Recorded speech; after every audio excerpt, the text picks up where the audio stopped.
현재까지 드러난 사실들 함께 확인해 보시죠. 일파만파 번지고 있는 KT 소액 결제 피해 사태. KT 이용자들 사이에서 무단 소액 결제를 당했다는 신고가 잇따르기 시작한 건데요. 일주일 전까지만 해도 일부 지역에서만 피해자가 발생했고 정확한 원인도 밝혀지지 않아 조심스러운 입장을 내비쳤던 KT 측. 경찰 수사 중인 거 관계로 저희가 뭐 직접적으로 말씀드릴 수 있는 건 없어요. 어떤 특정 범죄다, 뭐가 원인이다 이렇게 현재는 단정 지을 수 없는 상황입니다. 자, 하지만 사건 발생 2주 만에 피해 지역과 피해 규모가 확산되며 사태는 걷잡을 수 없이 커졌습니다. 이에 지난 11일 KT가 긴급 기자회견을 열었습니다. 또한 분석 결과 일부 고객의 사용자 고객번호, 고유번호, 즉 IMSI 값의 유출 정황이 확인되어 오늘 9월 11일 개인정보보호위원회에 개인정보 유출 신고를 진행하였습니다. 일부 이용자들의 유심 속 가입자 식별번호가 유출됐다라는 사실을 인정한 겁니다. 깜짝 놀랄 수밖에 없었다는 피해자들. 8월 26일 새벽 3시에 자다가 이제 전화가 한 통 왔는데 그 전화 소리 듣고 깨가지고 알게 됐습니다. 번호가 뭔지 궁금해서 인터넷 검색 통해서 결제 대행사인 걸 확인을 했죠. 잘못 걸려온 전화겠거니 대수롭지 않게 넘기려 했지만 어쩐지 뭔가 좀 느낌이 좋지 않았다고 합니다.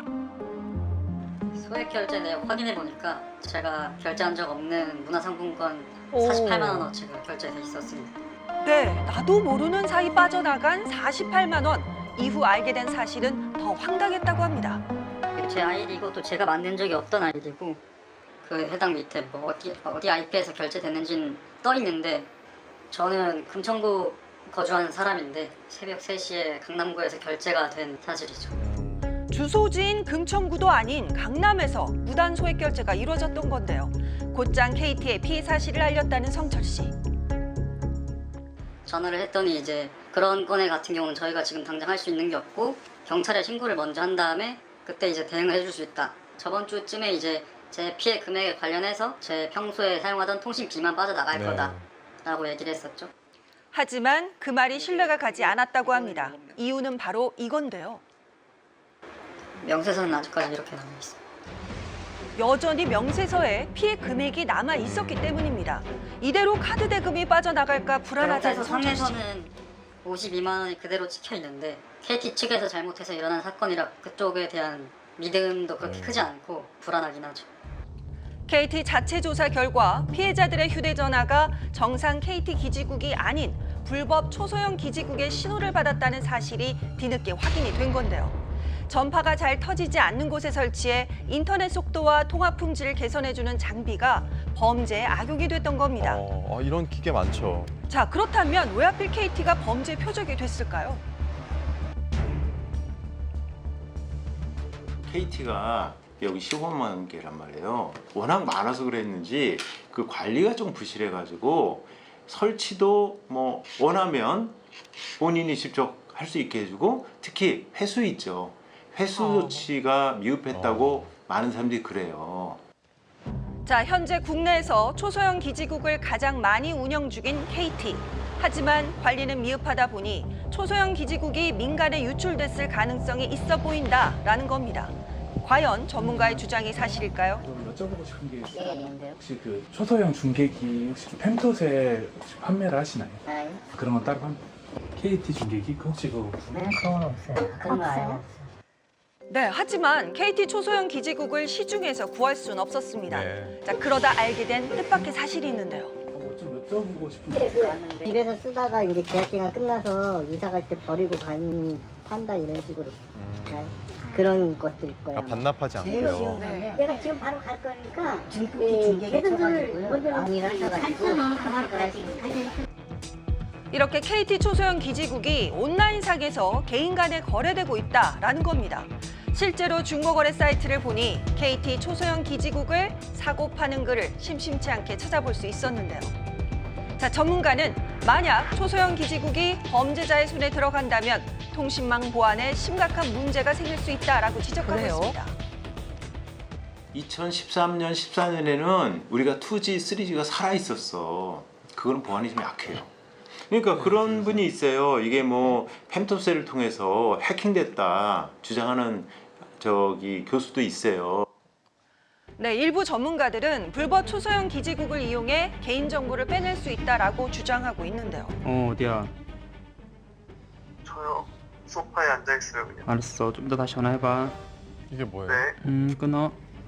이게 뭐냐면요. 실제로 10년 전에 초소형 기지국을 이용해서 전화 도청 실험을 한 연구팀의 결과입니다.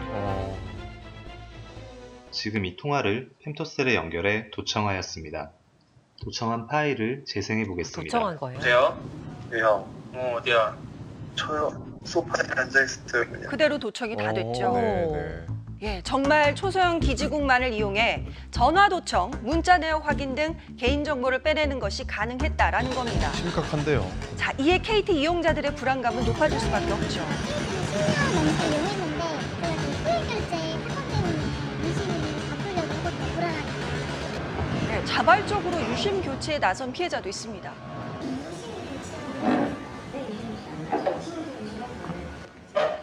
자, 그런데 고객인데요. 우리 유심 무상으로 받고 있어요. 벌써 이런 문의가 많군요. 그 대상자가 아니면 돈을 내야 되는 건가요? 돈을 자기 돈을 내고서 바꿔야 되는 건가요?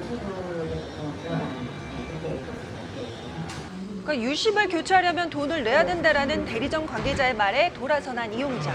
이유가 뭘까요? 어머니 저 MBC 나왔는데 당연히 유심을 무상으로 교체해주는 줄 알고 왔어요. 그런데 직접적인 피해 입은 사람이나 무상이고 그냥 일반 KT 쓰시는 분들은 안 된다고 그러더라고요. 뭐 돈이 아까운 게 아니라 기분이 좀 나쁘잖아요. 이 상황이 난감한 건 KT 대리점도 마찬가지입니다. 그 신호를 잡은 사람들만 피해를 보는 거라서 그래서 솔직히 그 주소지에서 이제 그 신호를 잡은 이력이 없으면 그러니까 KT 본사에서 불법 초소형 기지국에 노출된 이용자들만 유심을 무상 교체해줘라라고 했다는 건데요. 대리점도 어쩔 수가 없죠. 그러니까요. 결국 KT 측에서 나섰습니다. 다시 한번 죄송하다는 말씀을 드리겠습니다. 관계 당국과 함께 사고 원인을 파악 중에 있습니다. 우선 회사와 임직원의 모든 역량을 투입하여 추가 피해가 발생하지 않도록 기술적 조치를 취하였고 피해 고객들께는 100%의 보상책을 강구하고 조치하겠습니다. 피해자들에 대한 보상만은 확실히 하겠다라고 약속했습니다. 자, 그런데 이런 KT 측의 입장을 듣고 너무도 황당했다는 한 사람, 바로 피해자인 미정 씨입니다. 8월 22일 날에 그 저희 단골 대리점에 갔다가 거기서 핸드폰을 바꾸면서 우연치 않게 소액결제를 알게 됐거든요. 우연히 대리점에 방문했다가 7월과 8월 두 달에 걸쳐 소액결제 피해를 입었다는 사실을 뒤늦게 알게 된 겁니다. 그때 좀 많이 황당했었어요. 7월 때것만 6일치 정도 돼요. 8월 달에 문화상품권 2건 해서 총 100만 원. 금액이 크죠. 예. 카카오톡 로그인을 하려고 보니 저도 모르는 계정 2개가 생성되어 있었어요. 전혀 모르는 아이디예요. 그러니까 메신저도 다 해킹이 된 겁니다. 다른 피해자들과 전조 증상도 비슷한 만큼 KT 측에서 문제를 해결해 줄 거라 생각했다고 하는데요. 하지만 KT 저희와 얘기하는 도중에 KT로부터 전화가 걸려왔습니다. 여보세요? 네, 안녕하세요. KT 박승민입니다. 네. 그 피해 접수는 완료된 상태이나 네. 이제 실제 대응은 저희가 딱 드리기 어려운 지금 현재 상태이시고요. 네. 7월달 거는 일단 저희 그 소액결제 관련해서 지금 대상금이 아닌 걸로 알게 되고 있으시거든요. 왜요? 근데 저는 그때 피해를 봤는데 대상이 아니라고 하시면은 네네. 어떻게 해야 되는 건가요? 그 부분은 제가 좀 확답이 좀 어렵고요. 네, 알겠습니다. 자, 그러니까 사태가 불거지기 전인 7월에 당한 피해에 대해서는 보상이 불가능하다라는 답을 한 거죠. 무책임한 생각이 들어요. 그걸 기준이 확인해주려고 해도 명확하지 확인을 안 않은데. 하니까 울분이 터질 것 같은 느낌이 드는 거예요. 대응이 안 좋더라고요. 피해자들에 대한 100% 보상을 약속했던 KT. 7월에 입은 피해는 보상이 어렵다면 8월에 입은 피해는 왜 여전히 확인 중이다라는 답변을 하는 걸까요? 저희가 취재에 대한 답변을 요청했지만 돌아온 답은 한결같았습니다. 결국 불안한 마음은 분노로 돌아섰고 목소리를 내기 위해 거리로 나선 이용자들. 이 사태를 어떻게 수습해야 할까요? 네트워크 모니터링 시스템이 있거든요. 그것에 의해서 모니터링을 쭉 해서 약간 이거 이상하다. 가정에 설치된 건데 한밤중에 엉뚱한 장소에서 막 움직이고 있고 막 결제가 막 이루어진다든지 뭐가 정보를 IMS를 많이 수집한다든지 그런 일이 벌어지잖아요. 그런 것도 다 잡아내도록 그 보안 솔루션 있잖아요. 보안 시큐리티 측면에서 그런 걸 강화할 필요가 있죠. KT 소액 결제 피해 사태, 재발 방지를 위한 대책만큼이나 중요한 건 피해자들에 대한 피해 회복입니다. 네, 그러니까 이 초소형 기지국이라는 게 본래는 통합 품질을 좋게 하거나 인터넷 연결을 원활하게 하기 위한 장치인데 관리가 잘 안 되다 보니까 범죄에 악용이 된 거군요. 그렇죠. 그래서 이 초소형 기지국이 주로 가정에 많이 설치가 됐고 이용이 됐습니다. 예. 몇몇 가정에서 사용을 하다 보니 그 보안의 취약점이 알려지지 않다가 이번 사태를 통해서 드러나게 된 거죠.